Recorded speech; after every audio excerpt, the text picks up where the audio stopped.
Hi there, welcome back to another important discussion within the Noah Presgrove case. Whilst last night I asked questions which have never been questioned before and people took response to that in a positive light, it's now time for me to give back and acknowledge the ongoing discussions from viewers on one of my previous videos to catch up, to respond back and give my thoughts on the matter and expand from there. Because when we do these type of videos, there is a small chance that new video ideas can be generated from it, thus meaning the case can be kept alive much longer, for as long as it needs to be, of course, and just new findings possibly along the way. And speaking of new findings, before I do go any further, I just want to make it very clear, if you did miss out on the earlier video that I uploaded today, be sure to catch up on it. You do not want to miss it. If you are interested, go to the top right corner of the screen after watching this video, and you'll see the I symbol located up there. If you click on it, you'll get a drop-down menu box with the full playlist of all the videos that I've done, as well as a standalone video, which is what I did earlier. And it's a photo side-by-side comparison of a new interesting finding, which could possibly reveal a possible identity of a mysterious party goer and has relevance to one of Caden Pressey's photos as well. With that being said, you can check it out when you do have time. I symbol up there. Right now, we need to focus back in on the ongoing discussions which can involve Carter Combs, situation with Noah Presgrove, maybe Avery's name too.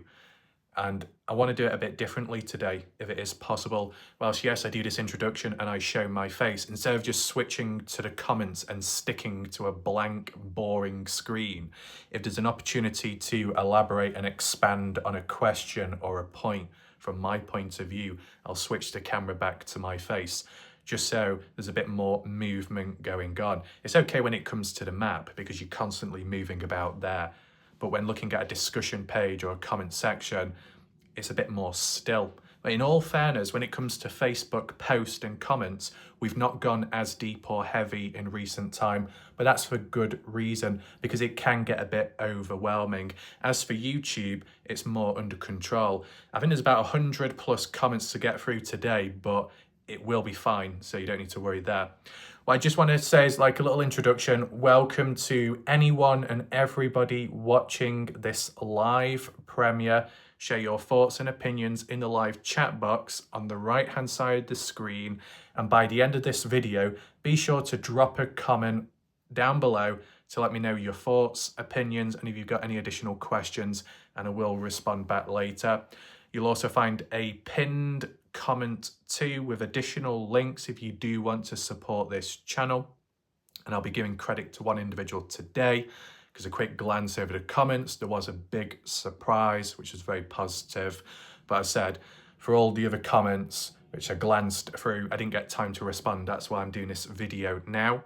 And as for more creative ones visually, you've got the video earlier. So there's a mixture of opportunity to learn and pick up on things along the way. We just go with the flow. And who knows if it does generate new ideas, because if it does, it might create new perspectives and possible new leads. With that all being said, let's get straight into the comments and begin reading. Here we are. If we just scroll across to the newest, and I'm going to start from the bottom, a handful. Teresa. I think I'm familiar with Teresa's name now. I think they comment elsewhere on another channel. Interesting. Justice for Noah. Do you copy? Pros requested speaking up for the dead. Quite a few emojis. A little bit wild. Dean, I think I copy lol justice for Noah. Okay. Is OCB available justice for Noah? What does that mean? Is that some kind of agency, authority? Jade. Familiar with. Brylan just told me he told the police everything they need to know and that Noah was one of his closest friends. It's interesting that. I mean, we've not heard it from Noah directly, but how the story has always gone is Noah Presgrove had a best friend, and that was Jack Newton. Yeah, it was Carter Combs, a statement on Facebook previously where she referred to Noah being in the shower and one of his best buddies joined on in. And when we questioned about it at the time, not directly from the horse's mouth, but on behalf of Carter, it might have been Brookbound's Carter, possibly, correct me if I'm wrong, that replied and said, no, it wasn't Jack. And we were thinking, could it be Jack? Because if you refer to best buddy, it basically means best friend. And it's always been referred to as Noah had one best friend, and that was it. He had other friends, but they weren't his best. Now, you can have more than one best friend, but we've not really heard who was Noah's other best friend. And yet, just recently, it's been said that Brylan saw Noah as a best friend, a close friend. Did Noah reciprocate it the same way or not? It's just about understanding the dynamics. I know people talk about the family trees and ties, who is who, how are they related, but what about the friendship status, the connections there? Forget about the relationship status. That would probably be a completely new thing, all messy and whatnot. People switching and changing like pasta parcel, but the friendship part is very interesting.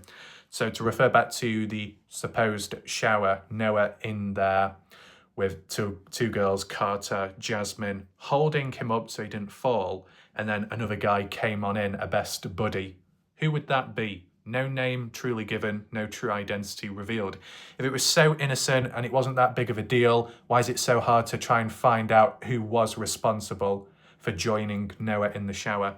Why is it so difficult to try and figure out who were the passengers in that side-by-side rollover, if there were any to begin with?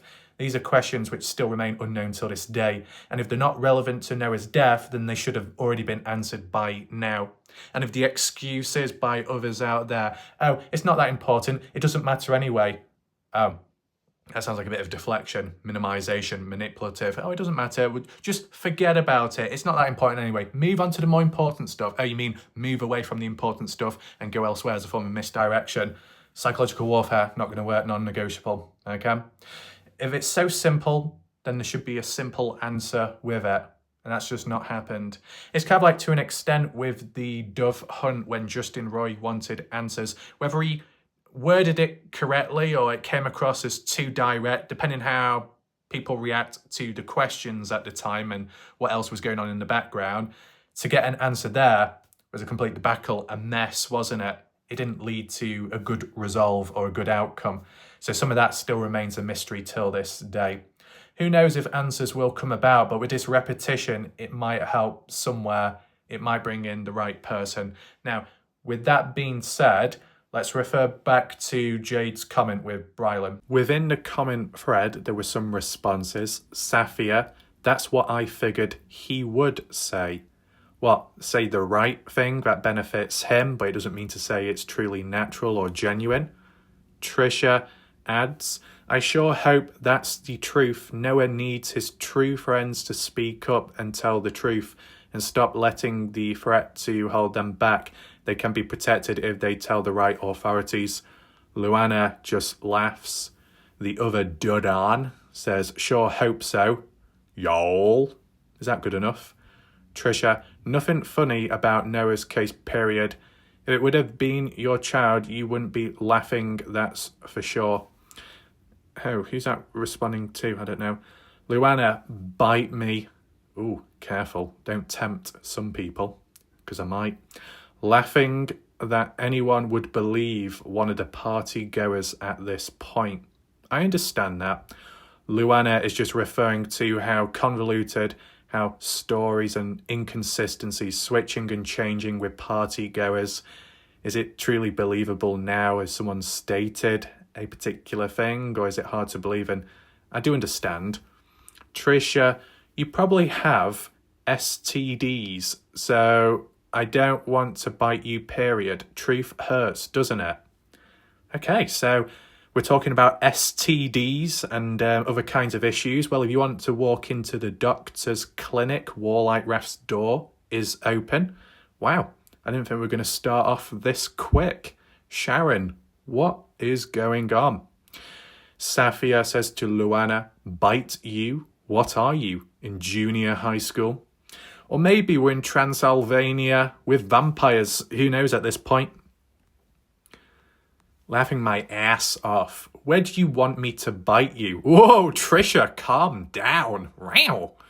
I'm afraid you have rabies, so I will pass for now. Yes, the truth is out there about Noah's case, but we have got past the deep pockets and corruption. You have a good point.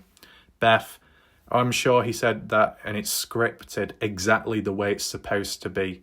What the hell? So funny, sicko. Probably idiot Brock. So here's the thing. You might come across some abstract profiles or mystery accounts. You can't always jump in at the deep end and assume that it must be a particular person behind the case. There's a process to it. In the Dylan Rounds community, there was patterns where I could pick up on who's likely to be behind a particular fake account or a default one at times. But there was many other instances where it was just genuine or normal members of the general public who just, you couldn't tell. So it's just about keeping a level of control just to avoid any future backlash. Don't worry. So hopefully that does make sense. I'm keeping it minimalised for now. But to refer back to Jade, Brylan told me he told the police everything. When? Recently? Did he tell you? When he told the police everything, was that at the start or later? And for Brylan to say one of his closest friends, Noah, did Noah think the same way? I mean, was it Jack, the spokesperson, to say, listen, everyone, I am the best friend to Noah, and that's it. No one else is. Did that ever happen? When it comes to Caden Pressey, Caden made it clear that he was best friends to Jack Newton and only kind of friends with Noah, not to the same closeness. That's how it happened. Caden was introduced to Noah through being best friends with Jack, and Jack was best friends with Noah. So that's how that formed there with time when meeting other different people and being introduced. That makes sense. Caden friends with other party goers, but not as close as one is to Jack. It's making a bit more sense now.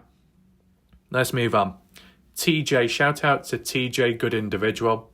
Huge cover up. We all know Noah didn't die on the highway. Why did Jack sell his truck and the side? BS? Well, from what I can remember, it was listed on the Facebook marketplace. Never actually saw screenshots myself personally, but that's how it had been talked about within the community. And that happened early on. So yeah, some people could say, well, the timing of one thing happening, Noah's death, and then after it, items being sold on, you could ask yourself, the items that were sold, or at least an attempt to be sold at the time, were they ever used by Noah at the party? Because if so, you could establish a link, moving them on quick, getting rid of them as soon as possible. By destroying those items, that could be considered more suspicious, but just simply moving them on, there's no act of destroying the evidence, you're just simply passing it on to somebody else who's completely unaware. Now, items like that, I'm guessing, were allowed to be sold and moved along because the police didn't deem them as key pieces of evidence at the time. Whether they looked and inspected them or not, they weren't held back. Kind of like, Noah's phone and maybe some other items, which the other bits may have been released at a later point. When it comes to Jack's stuff or Caleb's stuff, it wasn't restricted. So there's that. But besides the timing, another important counterpoint to suggest, against it, is that whilst the items may have been put up for auction or, placed on the marketplace of Facebook, they weren't instantly bought, or at least one of the vehicles wasn't bought immediately. It took some months. So you could say there was a form of urgency to shift them, move them on after Noah's death, but not enough urgency to think, you know what, no one's biting at this offer, no one's willing to buy it, so maybe we reduce the price. No attempt made there, no form of desperation. no form of, right, let's remove it from the listings and maybe sell it outwards in public, hand in hand, cash, and just get rid of it as soon as possible. That didn't appear to happen. And because there was not enough urgency, then maybe it's not as important, not as much of in a rush, not as much of a reason to get rid of it as quick, because it's not the end of the world and it doesn't link back to them in a suspicious way to the Noah Presgrove case. You get what I'm saying? You want to shift something quick to protect yourself, you're going to do whatever it takes. In this situation, they didn't do whatever it takes. They were patient and then eventually able to get rid. What was the aim or goal behind selling certain things and items, possessions, to be able to afford the cost of a boat? That's what Jack wanted. Was he successful in that? Maybe. When and what would that boat be used for? Just fishing? Warwicker Lake? Who knows? Was it influenced by the fishing trip or the supposed one? Was it taken as an inspiration?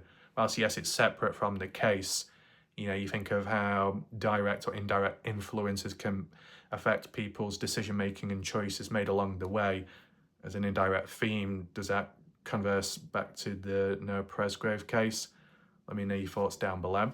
Well, let's just head on over to the additional responses to that post. So there were about 28 replies, which is very interesting to see. First of all, Patricia Ramirez, 15 hours ago, to get rid of evidence, possibly, as in selling items. Trisha to TJ, absolutely 100% little Jackie boy not getting the support he thought. In my opinion, he needs to watch his moves and mouth. There's some watching in the background, so no matter where he moves, eyes or watching and ears are listening. M says, I wholeheartedly believe that Jack Newton called JJB, who's that, and his boys to the house that morning, and that he was the one who told that Noah slept with Logan. Also believe Noah was chased down and hit intentionally with the side-by-side, and the rollover story was made up to account for any DNA that may have been found on it. That would explain the catastrophic injuries. He could not have been rolling over a side-by-side at 2:40 in the morning and playing beer pong at 2:43 when Caden's mom called. Whatever happened in the field or the barn, and his body dumped on the highway.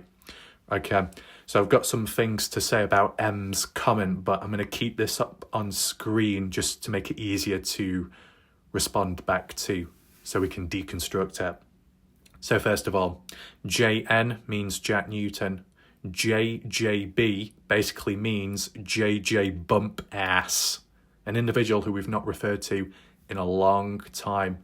Now, Caden Pressey hasn't mentioned anything about JJ Bump Ass being present at the party, but I think there was a Snapchat conversation with Jack Newton's older brother Colton, who was at the party at some point at least, that made a reference to JJ Bump Ass being present at the party because of his phone pinging there.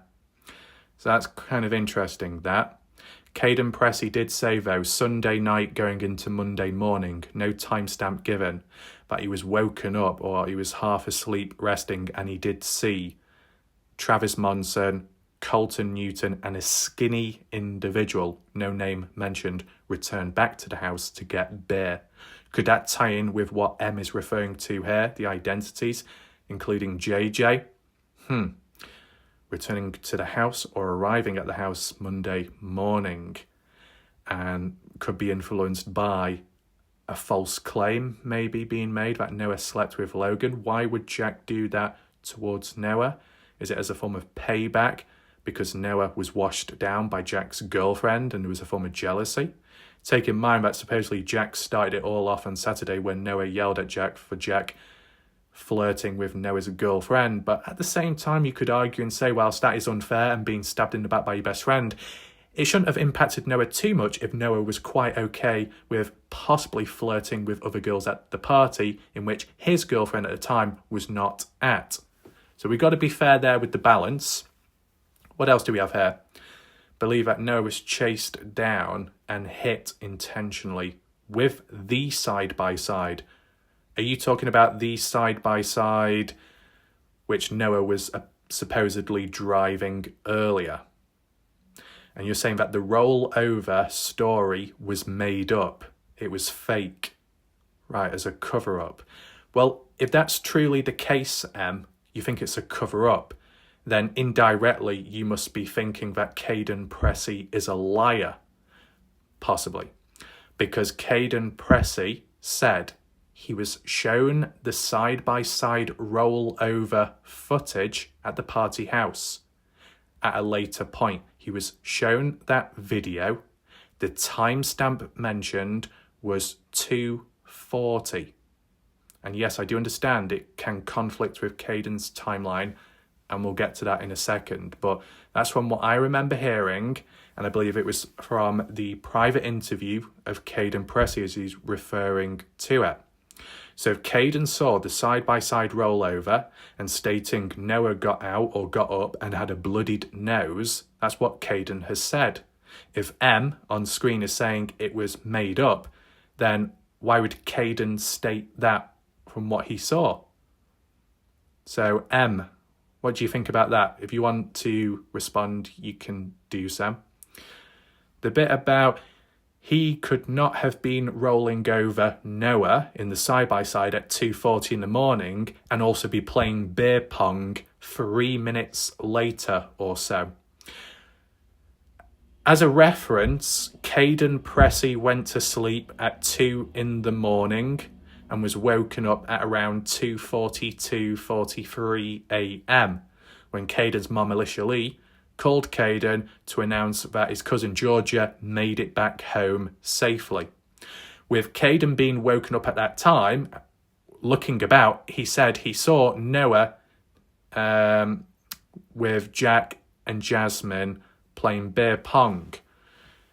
How can Noah go from being in a side-by-side rollover 2 to 3 minutes earlier at the given timestamp which Caden referenced to then being inside perfectly normal? Wouldn't he have prioritised going to the shower? Wouldn't he have had a visible damaged bloodied nose? He wouldn't have stuck around playing beer pong with a bloodied nose, would he? So one thing must have happened, the other one didn't, or one thing happened earlier, the other one happened later. We've seen with Caden Pressey's timestamps, they're not always accurate. We've seen a mistake made with a 30-minute time difference. So take that in mind with the 2:40 timestamp, which Caden stated himself. It could mean 40 minutes earlier. Who knows? All I'm doing is referencing what Caden stated in his official, privately recorded interview with police. That he said he was shown a video of the side-by-side rollover and Noah's injury to his nose bloodied. And that was at 2:40 in the morning. But Caden also mentioned in a standalone public interview, Partners in True Crime, that at 2:42 he was woken up by his phone, his mum calling him to announce that the cousin made it back home. And whilst Caden was, I guess, trying to go back to sleep at around 3 in the morning, at some point he said he noticed Noah, Jack and Jasmine at a beer pong table. The only problem is, I don't know if it will help this discussion or complicate it. In the private interview, Caden did say that around 3:20 or 3:24, that's when he was going to go back to sleep. So that's like 20, 30 minutes later than what he said in his public interview. Bit problematic. And furthermore, if the 3 in the morning onwards timestamp is correct, Caden said he didn't actually see Noah in the kitchen area or in the house at all. He just assumed that Noah was present. So in the public interview, Caden says he saw Noah inside of the house. That would obviously conflict with the timestamps given here as for the side-by-side rollover. But in contrast, the private interview, Caden says he didn't see Noah inside the house. He just assumed he was there. So if Noah wasn't there, where would he be? Outside still or having a shower? Which would probably link more and make more sense with the 2:40 timestamp of the rollover. I know it's a bit messy and deep, hence why I wanted to keep this on the screen. Just let me know what you think. Safia, why does no one mention JJ Bump Ass anymore? It's probably Safia because I've mentioned it so many times that the ass has gone red raw and very sore. And, but no, in all seriousness, his name has gone quiet. But there is a possibility, Safia, as to why. Because when Dina Rose, shout the individual caps lock turn on, when that person used to comment a lot on Facebook, has gone a bit silent since. The last post I remember Dina doing was calling JJ out and making a false claim, saying he was in a parking lot or there was a group of kids in the parking lot and they were sharing videos which were from JJ to do with the murder footage. Then the kids went home to tell their moms about it. And JJ wasn't even in the city at the time. I don't know if he was even in the state at the time or he was in a different city. But you get what I'm saying. It didn't tie in line. And even people, opposition that don't like JJ or are very cautious and sceptical of him, they actually supported and stood up for JJ bump ass at the time of when Dina Rose was calling out JJ. So there was a big turn of tables. And I think ever since, people are probably feeling sorry for JJ or not as suspicious of him because of recklessness from some certain members of the general public. This is one of the predictions that I made, the allegiances being pledged, how the tables turn so quick. It's like, not that it will happen, but like to a more extreme extent, whilst a range of people can be critical towards Jack Newton and very suspicious of him. If a very silly, outlandish false claim was mentioned about Jack and then the story was set straight, along that way, certain haters could become followers or lovers of Jack all of a sudden. You get what I'm saying? Things can randomly happen. So you always got to be on the lookout for that. Beth agrees. Right, Ref and Noah's a grown-ass man, yet the others are called children. Shaking my head. I don't know, it just depends how... It could be like older people... No specific age given, but older people in comparison to a younger age individual could see them more as a child. Whereas if you're closer in age range, you might not call them a child, but more so a teenager or a young adult. Guess it depends with person to person. Beth, thank you, Raf. Been waiting for your return. Ooh, return. Where did I go to begin with? Was I kidnapped? I know. Beth, they're all running their mouths, and now the adults are too. Like a bunch of psychos, yet they're innocent children, but Noah is referred to as a grown-ass man, and it's all his fault. These people truly sicken me. Oh, right, so Noah's the man, the adult, the responsible one who just so happens to take, full responsibility for his own death, as some people may state coldly. But all the other kids and children, even though they're the same age as Noah, but referred to as children, guess it depends who refers to who. Maybe friends or family members of those partygoers are more likely to call them children than Noah because they are their children, or it feels like it. I say it kind of depends what the outlook is, but you could also be skeptical and say, call some people children and then call Noah a grown-ass man or a young adult, because to be called a child could come across as you're more vulnerable and more innocent, right? Just that wording. The psychological effect it can have, the manipulation of wording. It's like it's a bit different, but if you were driving a car on the highway, you could come across a car crash, something bad could happen. You could come across road rage or a reckless driver if you're unlucky, wrong place, wrong time.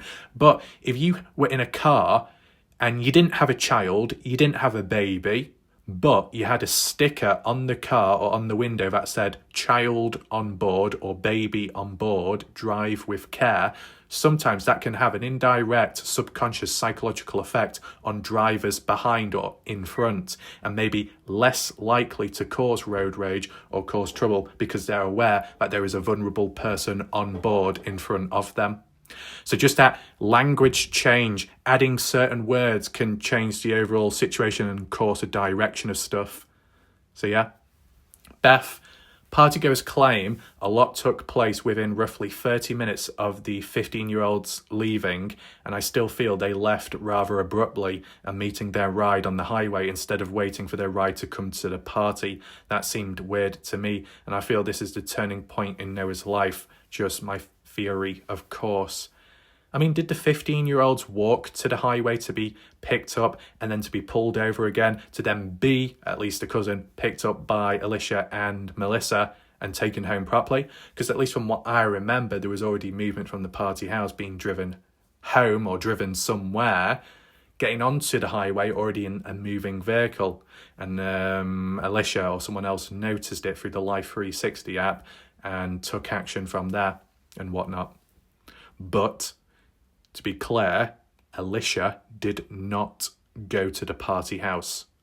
She only came across the likes of the cousin along the highway and only the highway, from how it's been worded.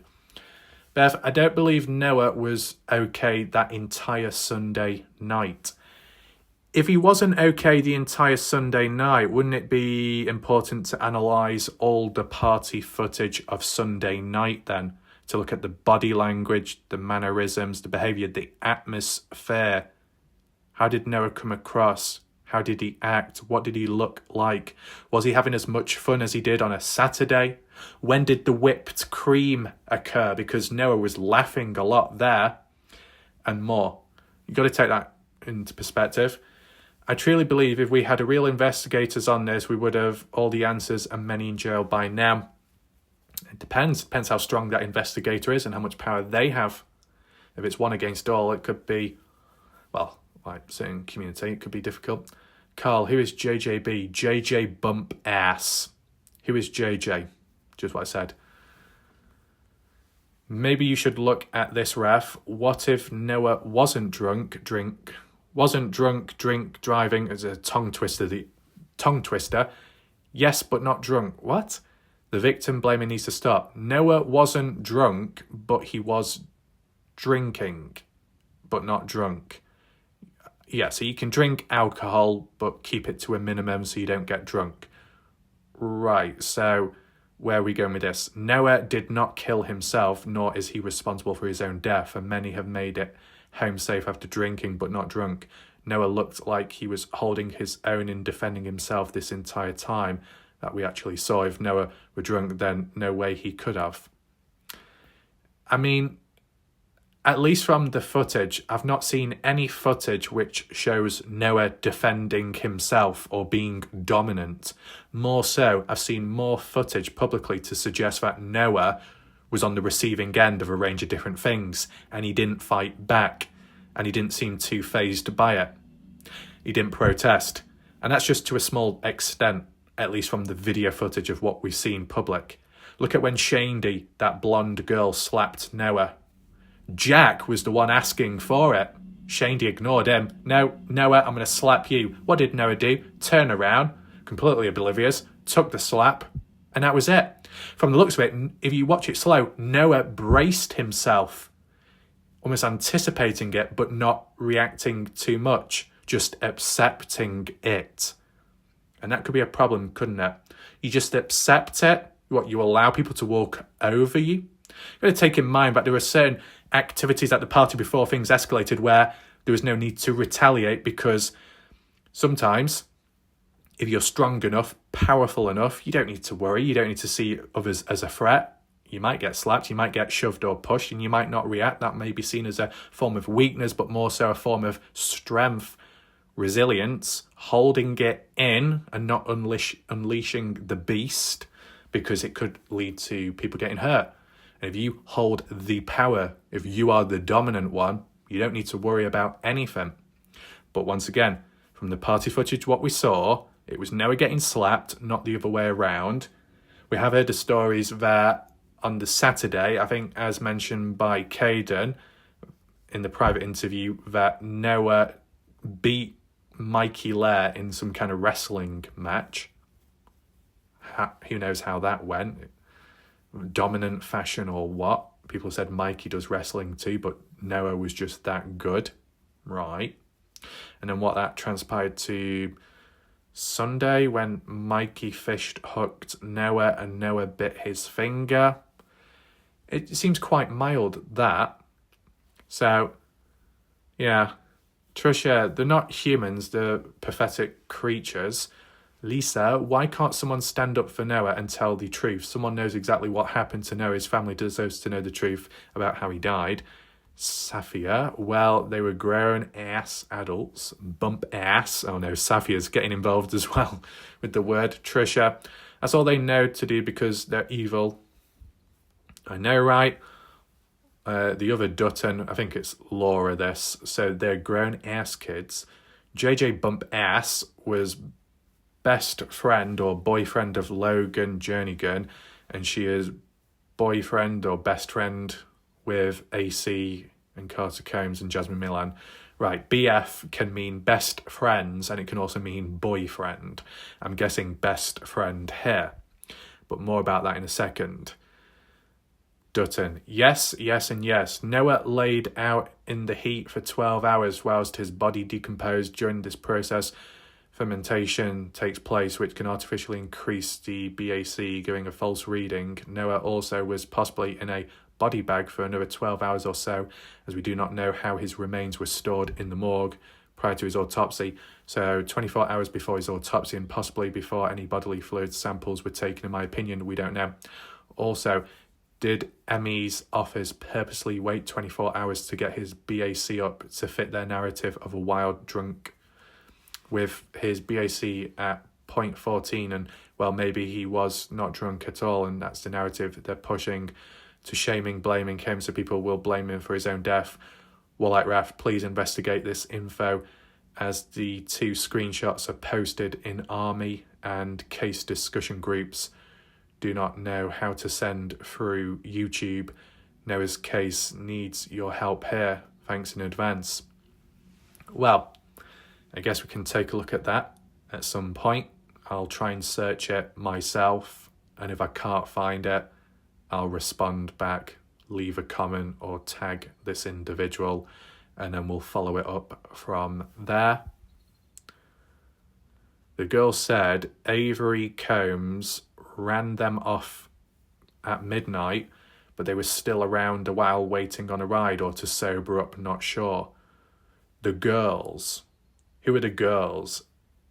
Carter, Jasmine, Logan, Stephanie, anyone else? Ran them off at midnight. What does that mean, ran them off? Ran them off from the house or from the road, as in if you're running someone off the road in a vehicle? I hope Ref sees this as soon as possible. Need the truth out to shut up the cackling. AJ, what you are stating is not accurate. During autopsy, we are able to determine the difference between fermentation and alcohol levels from drinking. Mike should actually educate yourself on the matter or leave it to professionals. Right. So there is one thing I do want to refer to, and it's not said with absolute confidence, but just as a reference. When it comes to JJ Bump Ass, at some point he did have a girlfriend, and it just so happened to be the Logan Jernigan. Are they together now? No, they broke up at some point in 2024.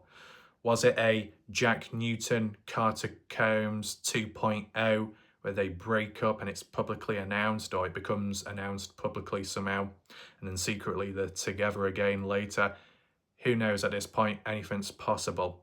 As to the reasoning behind the breakup originally, no direct, mention. So it's a bit of a guessing game. But it's just reminding me of this situation.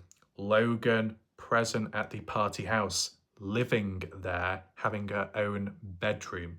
Because even Jack indirectly mentioned it. Jack mentioned in the last Partners in True Crime interview that besides Noah asking Avery if he could sleep in her bed, Noah went into Logan's bedroom and asked her too. Why would Logan have her own room if she didn't live there? So obviously she must live there and did at the time. And we've heard that with time and it's been reinforced. So, okay, fine. If Logan was living there, was JJ Bump Ass with Logan, boyfriend, girlfriend, at the time of the party? Bit of a grey area. Some people will say yes, but others in the background have told me and said no. They knew each other, but they weren't quite an item at the time.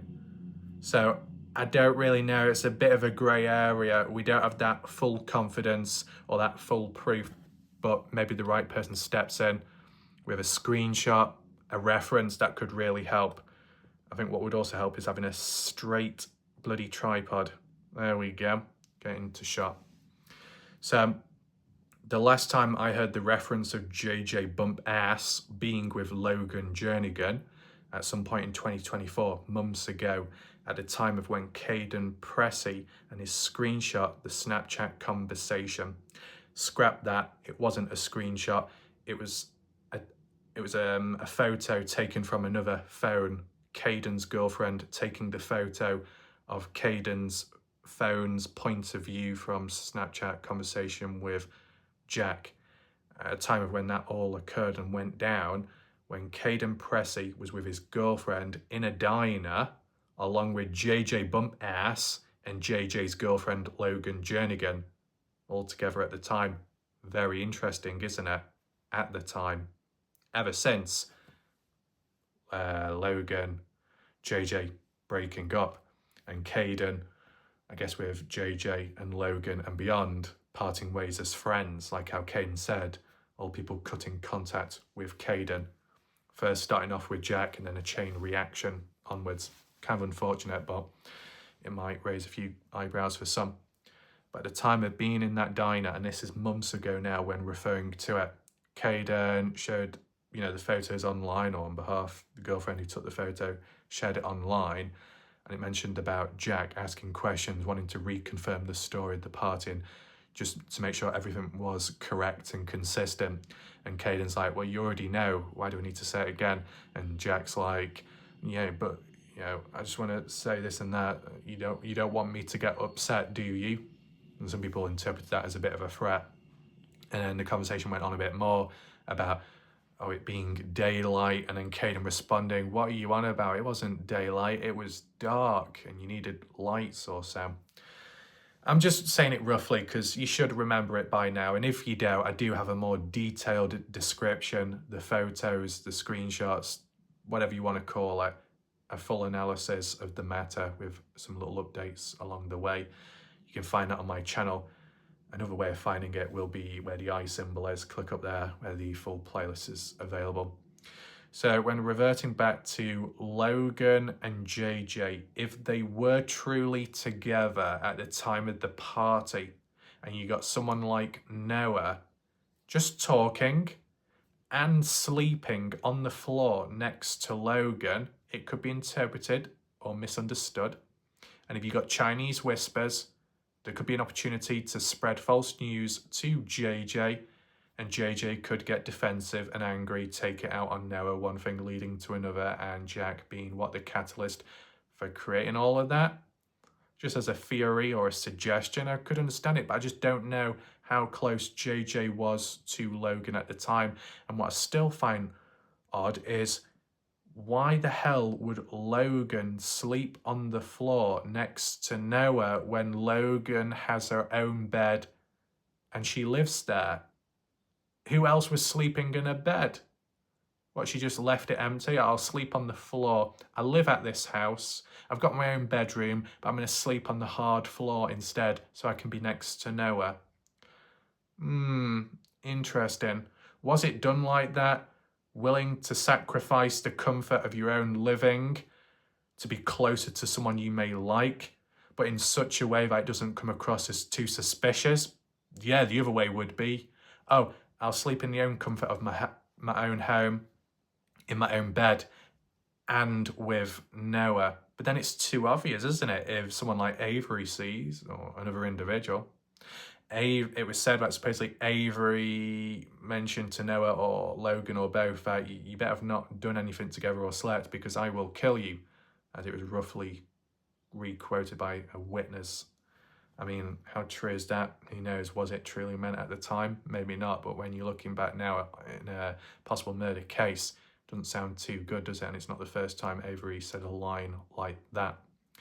So if there is any additional context, counterpoints, you can let me know below. But let's just head back to the comments. Above, we have Popski showing up. Been waiting all day for this. Good to know. And apologies about some delays along the way. Got a bit caught up with other things. And last night, the UFC was on, cage fighting.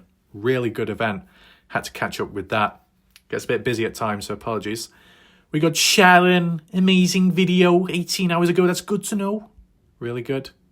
Key individual, Sharon. We've got Pop as well. Adding on.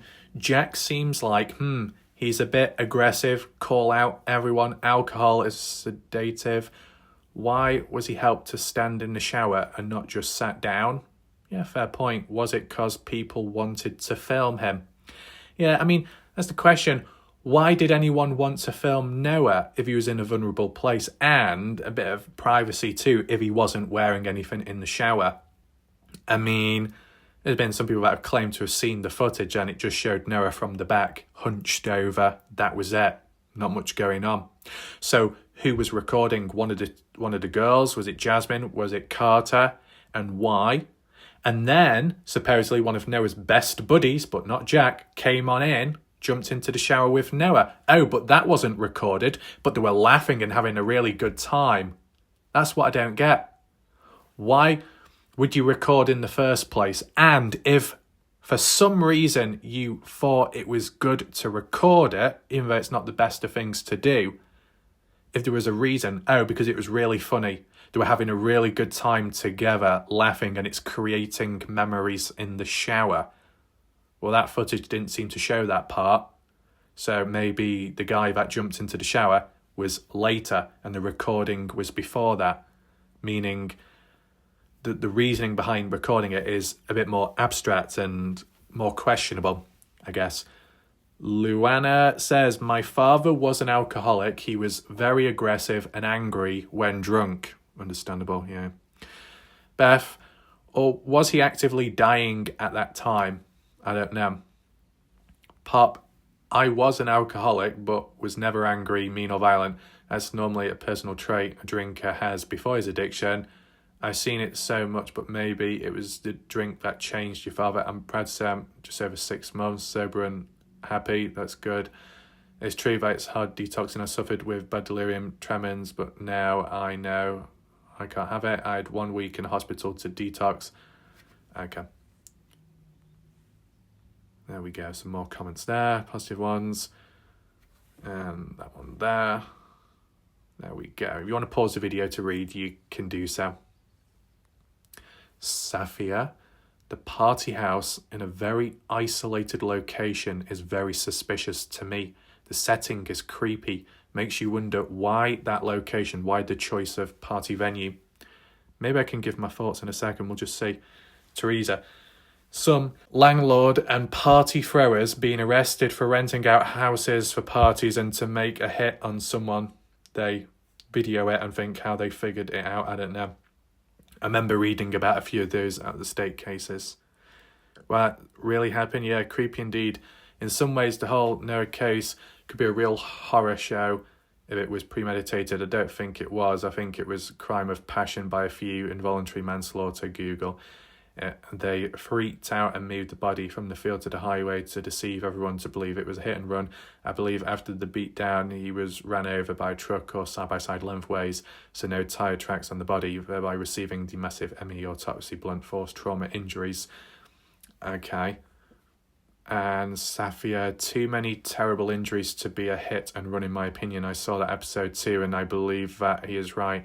There was a beating by multiple individuals and then Noah was ran over with a vehicle, in my opinion. Now, it's a good question and comment by Safia. So that's why I just wanted to give my general thoughts right now. Yes, it's in a rural area and remote. So when bad things occur and happen, the response timing of stuff can be limited, restricted, and in terms of witnesses present or passing by will be further limited. Best case scenario, but worst case for the victim, Dylan Rounds, Lucin, Utah, in which there was a population of what, supposedly 4 people, 5, 6, not many, and really no cameras about, the absolute worst. But that case was resolved in the end, but that's its own unique thing, isn't it? The Noah Presgrove one is its own environment with what's going on. Is it suspicious though, the party, the choice of venue? I'm going to weigh the ins and outs of it just so it makes a bit more sense in no particular order. To say it's not suspicious and it's kind of normal to have a party there because people are more familiar with the location, as in the party host, the birthday girl, they live at that house at the time. It makes sense to have the party at where you live, where you're familiar with, where there's not as many restrictions and rules, especially if your parents aren't present or just not living there at the time, just as an example. With it being a rural area as well, not as many people about, not as many eyes, so you might be able to get away with doing more without getting in trouble. Whereas if you're in a populated urban area, noise pollution, sound, drunkenness, cameras nearby, neighbours, and anyone else in between could report it to police or have a go. So there is that. In a rural area, you can kind of get away with more. And that can be interpreted in a less serious way, in a way, because I know about the drunkenness and if there's driving and there's vehicles and guns involved, whilst presence of alcohol, that can be dangerous, that can be reckless, I know. But when you think of the smaller extent of messing about, being mischievous, you'd be able to get away with it more in a quieter place and location and away from others. I know you got Tyrrell, but there's a bit of distance between the two places, isn't there? Especially with sound travelling, be able to get away with it. And even the highway, whilst, yes, it's kind of open there and you can see across the field, there are certain blind spots with trees, so you could still blend in and hide or do things and you might not see it. And the timing, darkness, there's that. And even the noise of the highway, if it was busy at any point or just a vehicle passing by, the noise of that can block out noise coming from the party and it's spread a little bit suppressed over distance. So that's how I'm seeing it, not in a suspicious way. But if you used to apply it in a more sinister or darker way of looking at it, if it's so remote and far away from certain resources and possibly authorities to an extent, it means anything bad that happens on site or nearby, who's going to know? Who's going to react? Is anyone going to get there in time? Probably not. So you've got to take that into consideration too. If it was treated as a hotspot area, as like a trap, oh yeah, you come on down to that cabin in the woods. No one's going to see. No one else is present here, so they're not going to see or hear those trees that fall down in the forest, are they? That's just like a line or a quote or something. I know we haven't got a forest here, but it is near to one anyway. But this rural place, come on down. There's no one else around, not many people. So if anything does happen, we don't need to worry. You could look at it that way too, I understand. To refer back though to the counterpoint of being more familiar with the area, if it just so happens that parties have already been done at that same location a weekend before, and before that, maybe it's just like the default meeting place. Oh, just come here, it's the right house, it's the right size for people, everyone's familiar with it anyway, so we'll just choose this as the meeting point. There'll be all kinds of reasons, but yeah, when it comes to a missing person or a true crime case, whenever it's rural, the cases can prove to be a lot harder to solve because of all the distance about, especially if you're searching for the victim, the person. In this case with Noah Presgrove, that wasn't as much of an issue. So in such a desolate, vast rural area, but in such a concentrated small space, the house itself, the party goes into which is present, as tight and compact as that is in a vast area, it's still just as complex and messy. So that's what has its own uniqueness about the case. But you could argue and say that still the sinister or dark potential nature of looking at this case is you got a rural area, quiet, not as many witnesses, outside witnesses present. So there's no worry about that. It's just worrying about everyone that's present on site. Did anyone see anything? Is anyone going to turn a blind eye? Do the right thing? Deep pockets. Don't go against us. Something like that. Trapped. How many, if any, are trapped? Did Noah Presgrove ever feel it? You can always look back to my previous video, because it wasn't that long ago, map analysis is quite important. I said how, was it preventable, Noah's death? To a very small extent, yes, but for most part of it, the cards were against Noah, stacked against him. From the moment he returned back to the party is probably the first mistake, but it's not his fault. He wasn't going to know what was happening next, right? But just weighing it out, returning back, game over. Going back to the party, but leaving your vehicle behind, even worse. But the only exception was, even if Noah had his own vehicle with him at the time of the party, and if he was drunk at the correct time, such as around the side-by-side, and had he got into his own vehicle to drive away, could the same have resulted in a rollover or worse along the highway? For more detailed clarity and analysis, you can always look back to my previous video where I go in deeper. It is on my channel.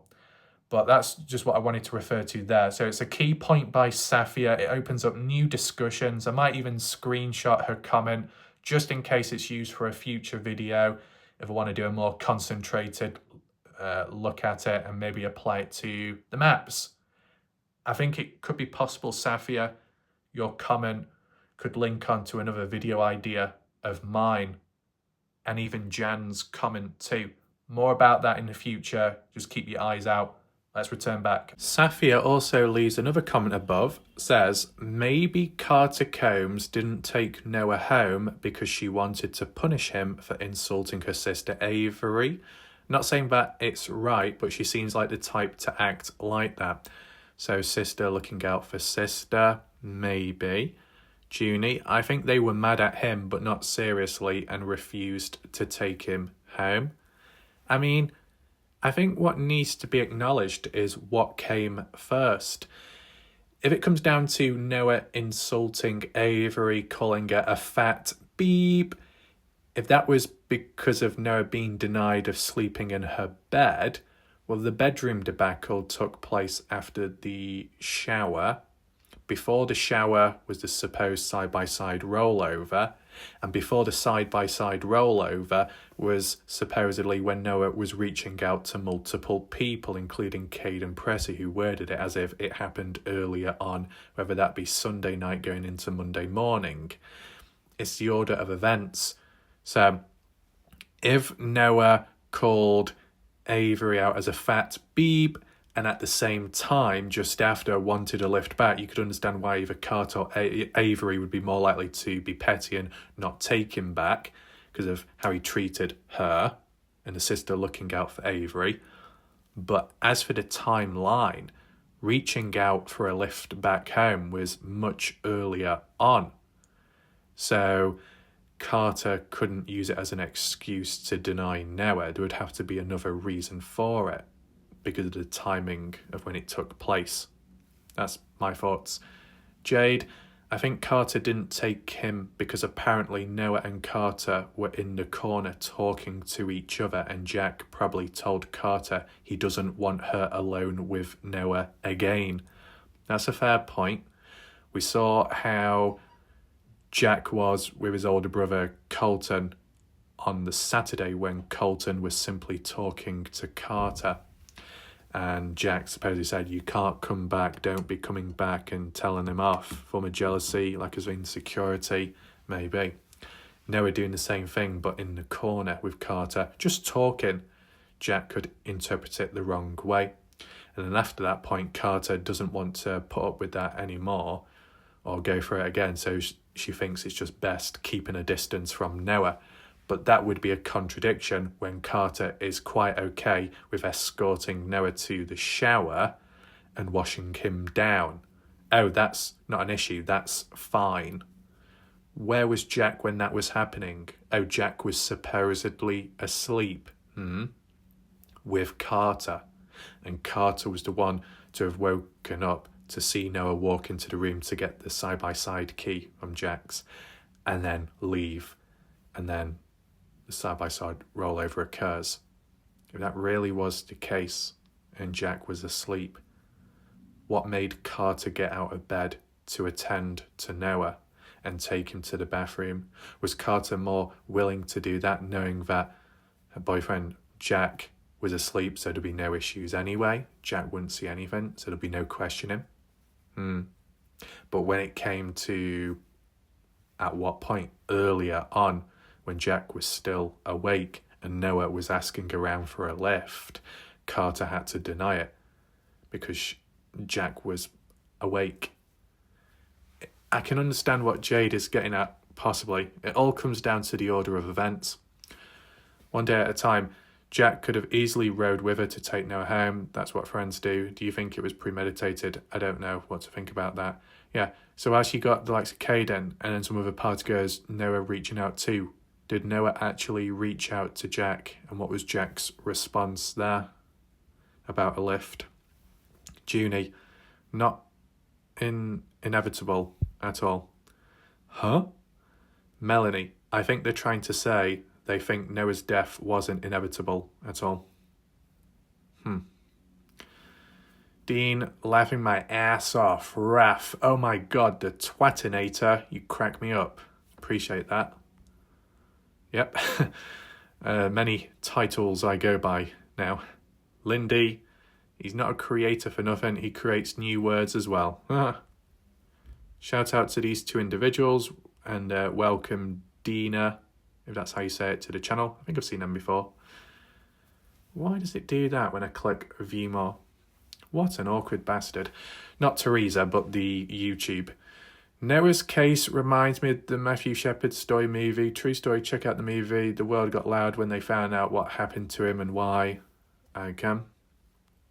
We got Trisha. Noah stood no chance, and the ones that murdered Noah that were happy what they did, they continued to victimise Noah, evil, pathetic, disgusting creatures. That's why Jackie Boy begged them to come back. Like a trap, you think? Safia, I agree, with so-called friends like that, and if he had continued to be around that group, unfortunately, I don't think he would have made it to the Marines, whether it happened on that night or after. It's sad. So as long as Noah spent around those type of people, if it wasn't that party, it could have been a future party where death may have occurred. Maybe. Safia, very reckless and uncaring group. It's weird to see such lack of humanity.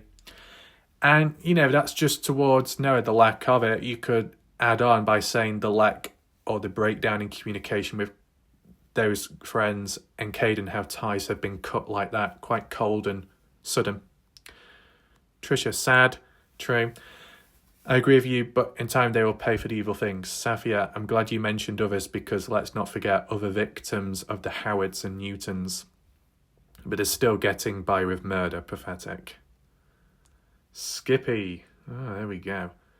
All roads lead to Jack. Hit the road, Jack. Oh no. Oh no, not another reference. Who convinced Noah to go to the party on Sunday? Question. Jack.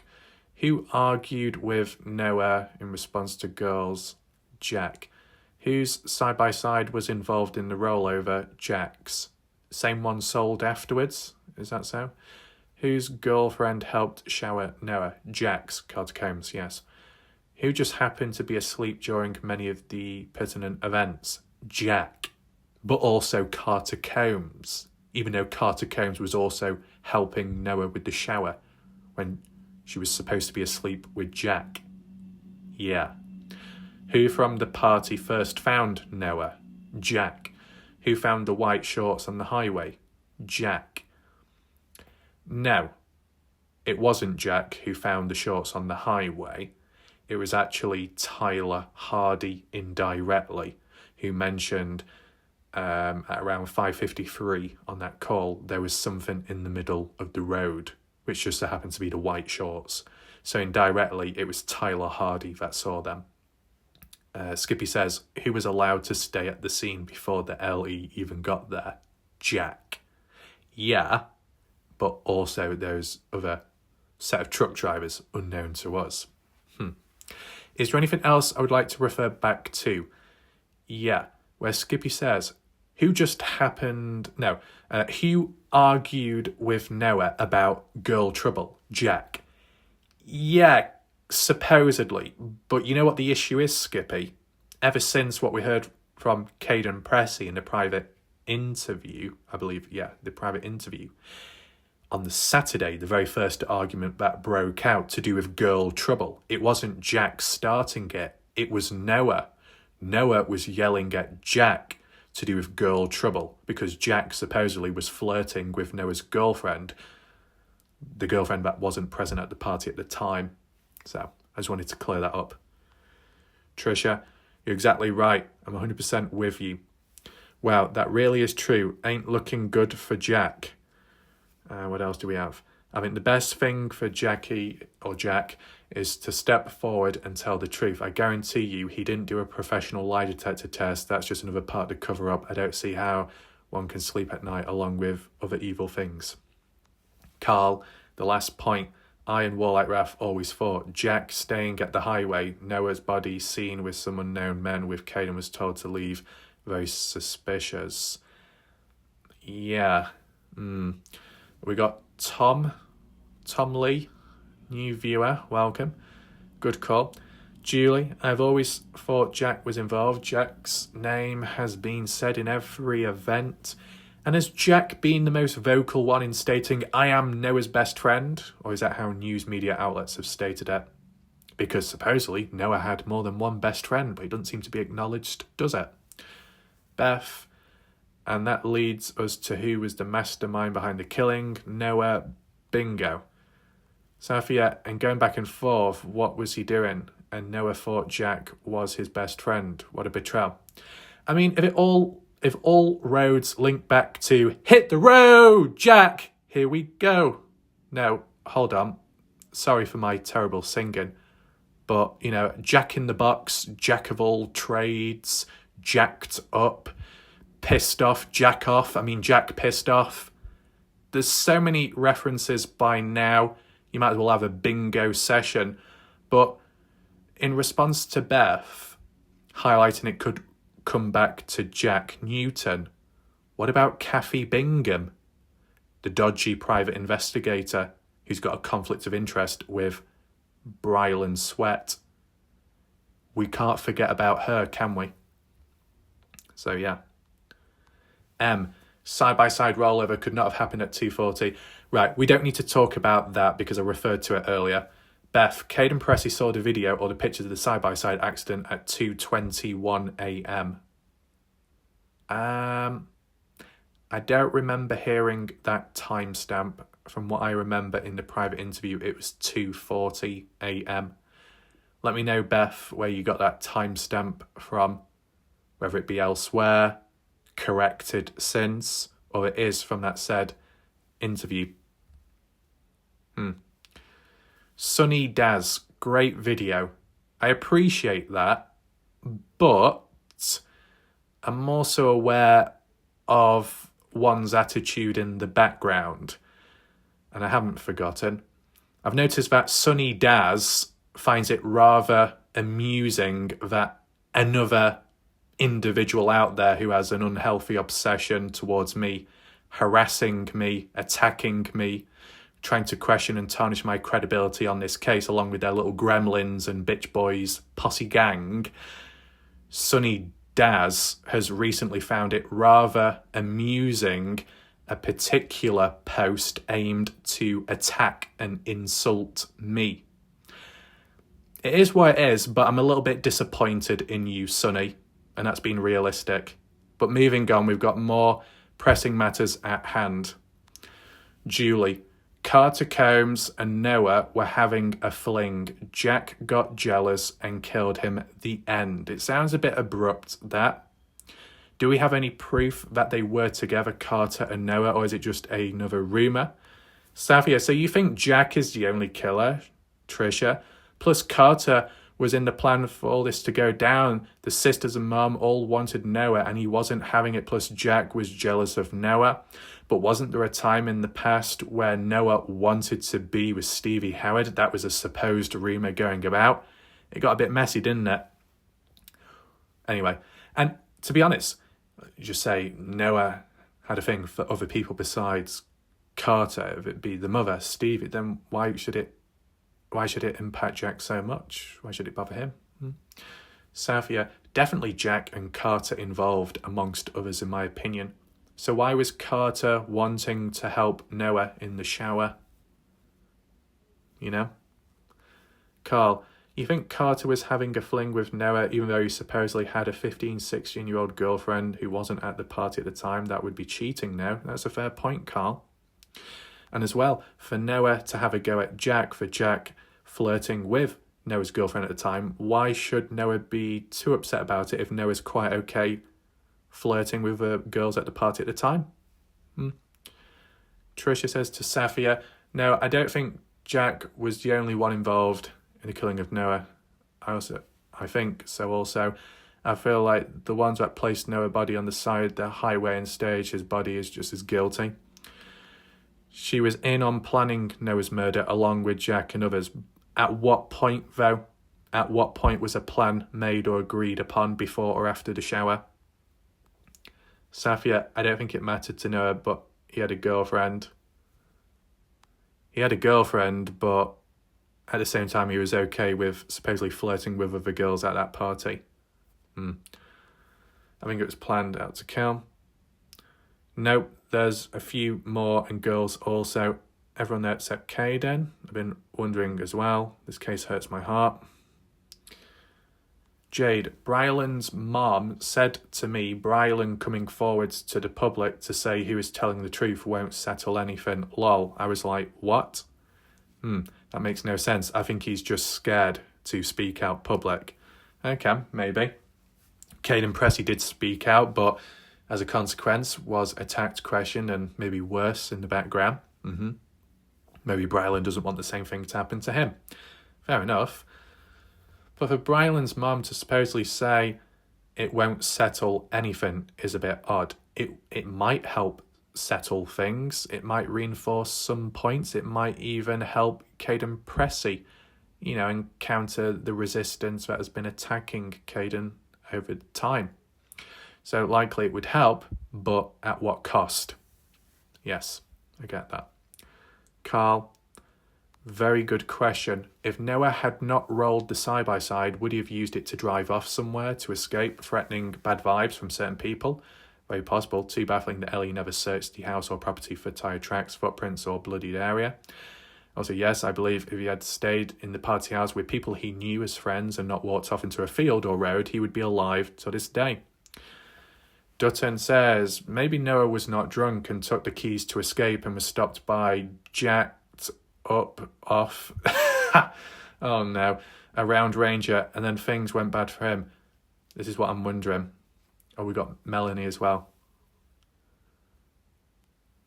Tom, very similar to the Eric Cross 1983 murder. Cross was killed by partygoers walking home wasted. They kept their mouths shut over 40 years. The cops know what and who, but the DA won't charge them. Victor, have to look this case up. Yeah, Eric Cross, Noah Presgrove have a lot of similarities surrounding their deaths. One that bothers me is Nicole Kessinger. I think I heard that name, maybe. When other contingencies fail, whatever remains, no matter how unbelievably unlikely or outrageous, that must be the truth. Presgrove was mob violence. The partygoers and family of Jack Newton stomped Presgrove to death. They're all keeping a wall of silence. Made movies of themselves too. Julie, what day did the CCTV cameras stop working? Did they work Friday night, Saturday night, Sunday night, and stop working sometime after Noah supposedly walks off? That's a good question. I think maybe we need to get into a discussion of that sometime in the future. Great question. I'm sure PRBC has an answers. Lol, very good question. We'll get to that, Julie. Maybe if it will allow me, just get a screenshot so you can refer to it. Beth, what's this? Pres for Noah. Beth, calm down. Beth, no beeps here. Wow. Safia, I know. Who are these twatty individuals? I wonder who. Who? As said, I'm keeping it in my mind for now. It's for the best. That's so it doesn't harm the case, okay? And I just monitor with time. It's the most natural way of doing it. Majority of people present are good people. Those that watch and those that watch quietly in the background. But at times, I don't know, I just pick up on stuff like an early warning sign. So I just make notes in my head. Beth, Kane and Pressy saw the side-by-side video of Noah's nose bleeding at 2:21. Is that so? Maybe I'd take a look back at the interview video. But for some reason, I just remember noting it down as 2:40. I wonder why. I'll just have to look back, won't I? Safia, great discussion today. That's good to know. Then we got Melanie. Oh my God, what a good point about where would Noah have gone in the side-by-side if he hadn't rolled it. My thought when you said this is maybe the reason nobody will tell who was in the side-by-side with Noah when he crashed is because nobody except Noah was in that side-by-side. Maybe it was Noah in there trying to get away and he was being chased, and this is how the side-by-side rolled. All is my opinion, alleged, and I'm not accusing anyone of anything. These are my thoughts. What an excellent video, Warlight Raf. Wow, you have made my mind think about a lot of things tonight. Excellent points made. So appreciate that. Shout out to Melanie there. And hopefully the future videos to come and done recently, and maybe today's discussions, open up more perspectives as well, once again. And then, once again, big shout out to Melanie for her super chat, rounding it up. $100 super chat, highlighted in red, boom, flashing with colour and brightness. It was a nice big surprise to see this morning. I was not expecting it. And, just as little responses, just checking if it was okay, and it was. But kind of like with a super chat or a super sticker, you can attach a message. So I thought I'd just read this out. So Melanie said, I did because you've kept fighting to keep broadcasting about Noah's case, keeping it alive when so many people have gone silent. I appreciate so much all you've done to keep this going and help finding Noah justice. Thank you for all you do. So obviously that's much appreciated. Sharon adds in, Melanie, lots of love, darling. And so obviously all good to see there. And from the looks of it, more videos to come, Melanie, because the video ideas along the way, new stuff popping up.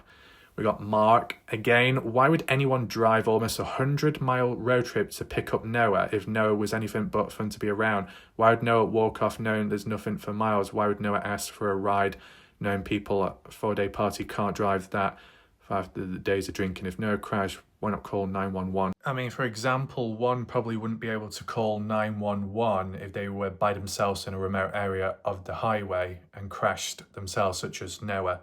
If Noah was driving at some point, like if he had his vehicle down on Sunday, instead of leaving it back at his place of living, you crash, could be incapacitated, if not worse, fatal, you wouldn't be able to make a call. If the counterpoint was, no, partygoers or Jack, and they found out about Noah having a crash, would they actually call 911? That might sound bad, but being honest, would they actually call 911 or just think, oh, well, it's over and done with, it is what it is, let's move on? I only say that because they weren't willing enough to call police 911 to file a missing person report when they didn't hear back from Noah after a certain amount of time, whilst it's normal for him to walk off. On this occasion, he didn't return back, so it would come across as abnormal. But what was the excuse? Oh, well, we just assumed that he made it back home anyway. What, a drunk or semi-drunk individual in the dark by themselves with no vehicle of their own, getting a hitchhiking, that's normal? It sounds like a bit of backtracking in a way, where you originally state, it's normal for Noah to wander off. And then people would say, well, this wasn't normal, was it? And then they would say, well, we weren't anticipating it. Okay then, but when you did finally come to that realization that things weren't as normal as they normally are, did you not think to report him as missing? Well, we searched anyway, or supposedly we searched. Okay, and did it yield any successful results? No. So why didn't you report him missing then? If you were concerned enough to go searching for him and that didn't yield results, the next best thing to do is report him missing, because the first 24 hours is most important, right? What would they come out with? Well, we just assumed that he got a lift back anyway. Oh, you're suddenly changing your tune now. So on this one occasion where it's not as normal and it's more abnormal, you try and create some kind of normality in your own mind, which could be coming across as a self-defense mechanism because some people are questioning too much close to the truth. See, that's what you've got to highlight. Now, as for the reference or the questioning of why would someone do like a road trip or cover such distance to simply pick Noah up, surely you'd be only doing it if it's worth your while. For example, if you're passing by at the time and you're heading in that same direction Noah needs to go back to, you probably would. Or if you were at the party and you needed to leave and someone else did, and you're going in the same direction, passing by, that's what you probably would do. Just like Caden Pressey when he was dropping Brylan Sweat, Mikey Lair, Isaac Rojas one by one along the way because it was all in the same direction, heading north, going down that highway and beyond. So I get that too. But in terms of being given a lift, that just didn't happen this time round. Those that rejected Noah were at the party, whether it be because they were drunk, too much drinking themselves, or they had other reasons, petty or not, who knows. Was there anyone Noah didn't reach out to that could have given him a lift? Who knows? First of all, you got to look back to the beginning of how did Noah get down there in the first place if he didn't have his own vehicle? It's been referenced in the background by some. It's a person called Gage Jessen who gave Noah, Mikey and some others a lift down to the party, including a named individual called Carlson. Who the hell's Carlson? I don't know. Male, female? Who knows? They all went down to the party, dropped off there. Why would Gage Jessen do that? Talk in the background that it was Jack Newton that contacted Gage possibly to get him to pick Noah up. Why didn't Jack? Oh, because of the distance. Maybe Jack felt like, well, Gage, a friend, a contact, is living or just closer by to where Noah is. So it makes more sense to contact him than for Jack himself to go out and cover more distance there and back. I'd get that. So, okay then, if that's the case, then there was a favour. Gage did that for Jack and enabled Noah to come down to the party. What was the atmosphere like in the discussions and the conversations there on the ride, on the road trip? And as soon as they were dropped off, supposedly Gage did not stay. So where did Gage go from there? And then fast forward to Monday morning or Sunday night, when Noah wants to leave and no one will allow him or give him the chance, did Jack think, oh, I'll contact Gage again and do it that way round? Who knows? I mean, you think about it, if someone like Mikey Lair was dropped off by Caden much later, so 7:30 or 7 in the morning onwards, post-news, post-death of Noah, and Caden drops off Mikey with Isaac, I think, in the same area, north, many miles upwards. That was successful. If Noah Presgrove hadn't passed away and remained safe and on site of the property, there's a chance that Caden could have given Noah a lift at a later time, just that it wasn't possible earlier because of drinking. So like a previous video where I talked about people trapping themselves or compromising plans, at the end of the day, you've got to ask yourself, who had the mindset of, I'm going to come down to that party for multiple days, get pissed, and have no intention of leaving early. I'm just going to drink, drink, drink. That's what you got to ask yourself. If you had a responsible person that came on down who did drink moderately or didn't touch alcohol at all, and they planned it out as in, I want to come down, have a good time, have some drinks, but still be within the limit to be able to drive back home or give someone a lift, right? But how many people would have been thinking like that? I mean, Noah Presgrove himself, especially on the Sunday, technically Noah could drink as much as he wanted because he knew he wouldn't be behind the wheel because he doesn't have his own vehicle with him. Was Noah drinking more appropriately the day before, Saturday, because he knew he had his vehicle with him? Maybe or maybe not. If Noah felt, well, I'm going to stay the night anyway, I'm going to sleep on the floor, then comes Sunday morning breakfast, sobering up, getting proper food in your stomach, then after that, at some point, returning back home. Enough time to be sobered up.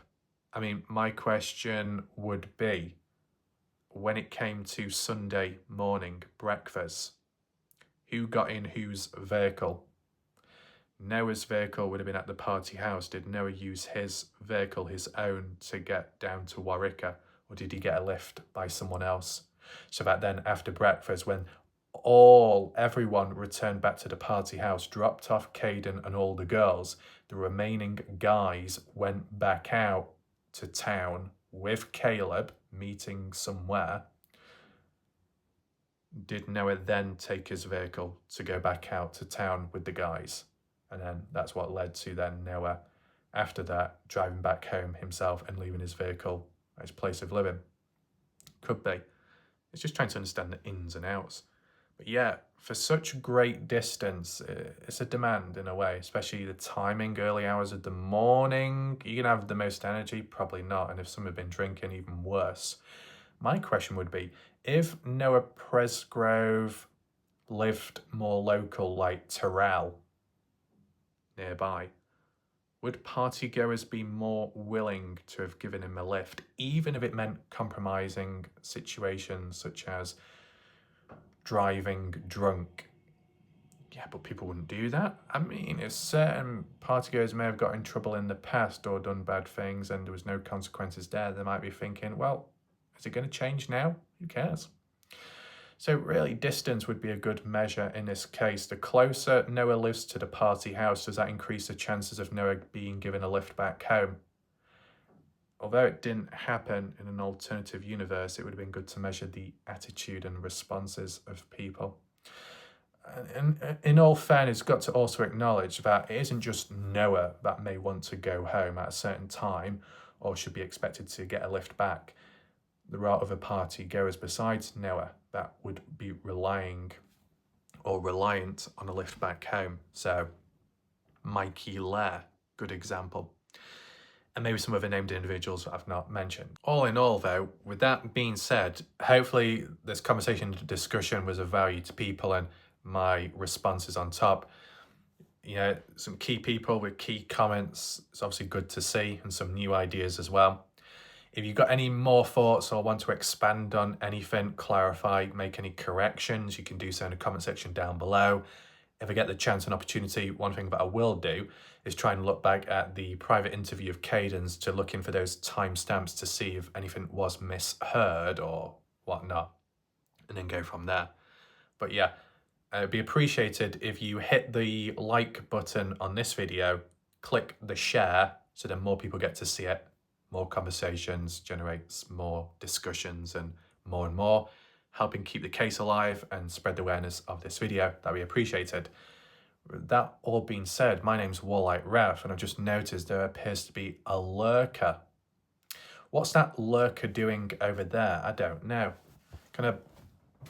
No, I missed. I'll deal with that person afterwards. Anyway, goodbye for now.